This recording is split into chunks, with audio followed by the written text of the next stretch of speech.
Bonjour à tous et bienvenue à la web assistance concernant le bulletin de paie clarifié.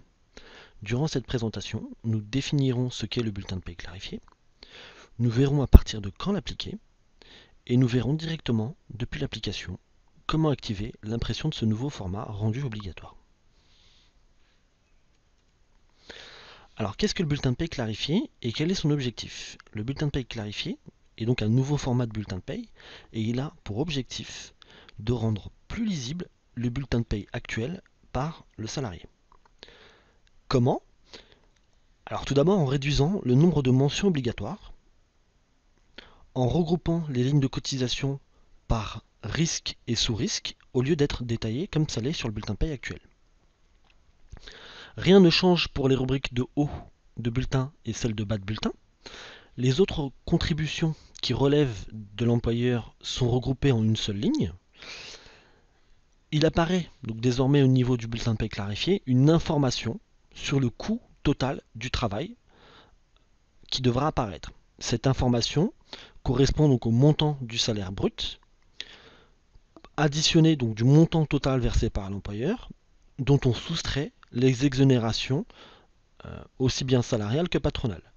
Ça correspond finalement à ce que coûte le salarié sur le mois en question pour l'entreprise. Enfin, donc, une mention devra apparaître donc, sur le bulletin de paie clarifié, faisant référence au portail du service public, renvoyant donc vers le site de ce même portail, au niveau donc de la section bulletin de paie clarifié, permettant donc d'avoir un peu plus d'informations sur ce nouveau dispositif. Alors à partir de quand appliquer ce nouveau dispositif, ce nouveau format d'impression du bulletin de paie? Eh bien à partir du 1er janvier 2018 pour l'ensemble des employeurs. Donc c'est donc obligatoire, donc dès maintenant, à partir de janvier, pour l'ensemble des bulletins de paie, des éditions de bulletins de paie, donc pour l'ensemble des salariés. Alors voici la liste des codes risque et sous-risque. Alors cette liste, elle est définie par le législateur. Il n'est pas possible de créer de nouveaux risques ou de modifier le code ou le libellé d'un risque ou sous-risque existant. Donc c'est vraiment une nomenclature qui est définie par le législateur dont on peut modifier leur nature, leur codification ou donc leur libellé.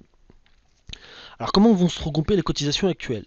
Eh bien ces cotisations sont rattachées à un risque et un sous-risque selon leur nature. Deux cotisations rattachées au même risque verront leur taux se cumuler dans le cas où la base de cotisation est identique. Si le taux salarial et patronal sont identiques, c'est la base des cotisations qui seront cumulées. Enfin, dans le cas où deux cotisations rattachées au même sous-risque ne peuvent se regrouper en fonction donc, des deux situations que je viens de citer, il apparaîtra une ligne supplémentaire de ce sous-risque. Donc on aura deux lignes avec le même sous-risque, donc avec une base et un taux différents, étant donné que le regroupement ne peut se faire sur la base, donc de la base de cotisation ou sur la base des taux de cotisation. Alors, on va voir comment activer l'impression du bulletin de paie clarifié au niveau donc, de l'application 7 Joint Pay. Donc je vais me rendre, hop. Alors, une fois connecté, donc là je suis connecté au niveau de mon dossier 7 Joint Pay. Nous allons voir donc dans l'application comment activer l'impression du bulletin de paie clarifié. Alors avant de l'activer, je vais d'abord imprimer un bulletin de paie comme on le connaît actuellement. Hop, je vais aller au niveau du menu bulletin. Je vais sélectionner mon salarié Martin Jean par exemple. Et je vais imprimer son bulletin de paie. Donc je clique sur imprimer. Voilà, donc j'ai donc le bulletin de paie de Monsieur Martin, tel qu'on le connaît, tel que vous le connaissez, tel que vous l'avez toujours connu, avec le détail de l'ensemble des cotisations, donc maladie, vieillesse, vieillesse tranche A, location familiale, le chômage, la retraite, la prévoyance, la mutuelle, la taxe sur les salaires, la CSG, CRDS. On va maintenant activer l'impression du bulletin de paie clarifié.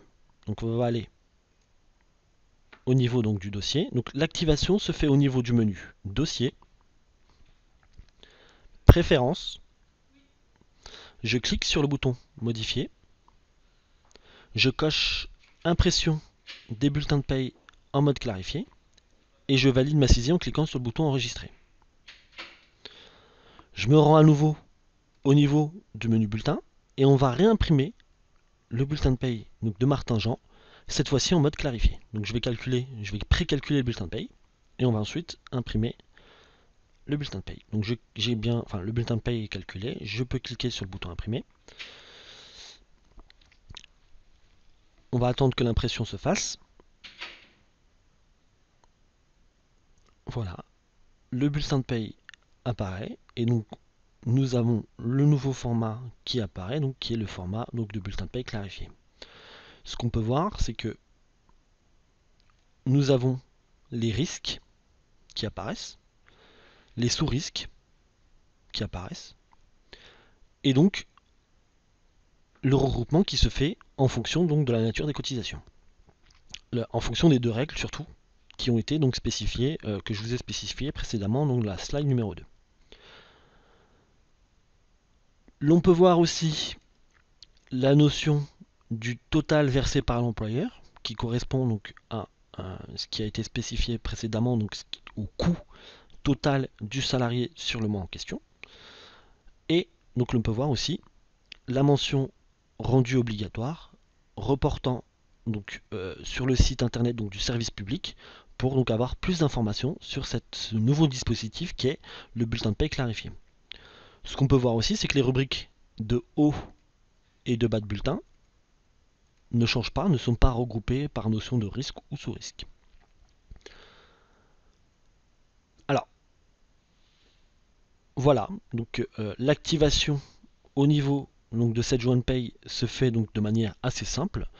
Ce qu'il faut savoir aussi, c'est que donc cette nouvelle impression est obligatoire pour les bulletins de paye à partir donc du 1er janvier 2018. Donc tous les bulletins de paye que vous allez éditer à partir donc de maintenant, étant donné que nous sommes en janvier, doivent être sous ce format, ce nouveau format qui est le bulletin de paye clarifié.